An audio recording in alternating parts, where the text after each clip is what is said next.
Andhra style గోంగూర పప్పు నా స్టైల్లో ఒకసారి ట్రై చేయండి. చాలా బాగుంటుంది టేస్ట్ అనేది.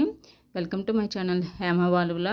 దానికోసం ముందుగా ఒక కుక్కర్లో హాఫ్ అన్ అవర్ నానబెట్టిన కందిపప్పుని తీసుకోండి. అలాగే ఒక ఉల్లిపాయను, ఇంకా 3 పచ్చిమిర్చి, అలాగే ఒక టమాటాను చిన్న ముక్కలుగా కట్ చేసుకొని దాంట్లో వేసుకుని నెక్స్ట్ కొంచెం సరిపడా మునిగే వరకు వాటర్ వేసుకోండి. నెక్స్ట్ కొంచెం పసుపు, అలాగే కొంచెం ఆయిల్ వేసి మూత పెట్టి 4 విజిల్స్ వచ్చే వరకు కుక్ చేసుకోండి. నెక్స్ట్ గోంగూరను శుభ్రంగా వాష్ చేసుకొని ఇంకో పక్క స్టవ్ ఆన్ చేసుకొని ఒక బౌల్లో కొంచెం వాటర్ వేయండి. అవి హీట్ అయిన తర్వాత మనం గోంగూరను అందులో వేసి బాగా మిక్స్ చేయండి.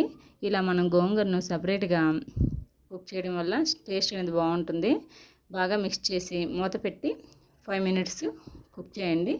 చూడండి, గోంగూర అనేది మంచిగా కుక్ అయి ఉంటుంది. మనం ఇలా గరిటతో బాగా స్మాష్ చేసుకోవాలి. ఇలా స్మాష్ చేసుకోవడం వల్ల అది చాలా మంచిగా కుక్ అయ్యి స్మాష్ అయిపోతుంది.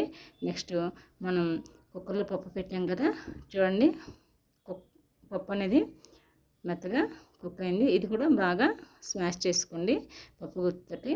నెక్స్ట్ మనం ఈ పప్పును మనం కుక్ చేసి పెట్టుకున్న గోంగూరలో వేసి బాగా మిక్స్ చేసుకోవాలి.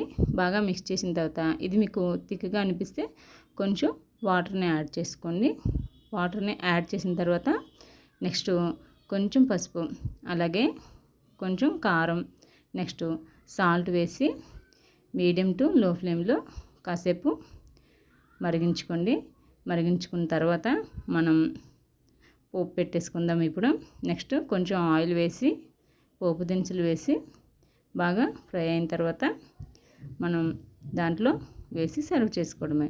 ఈ వీడియో నచ్చితే లైక్ చేయండి, షేర్ చేయండి, సబ్స్క్రైబ్ చేసుకోండి. Thank you for watching. Bye bye.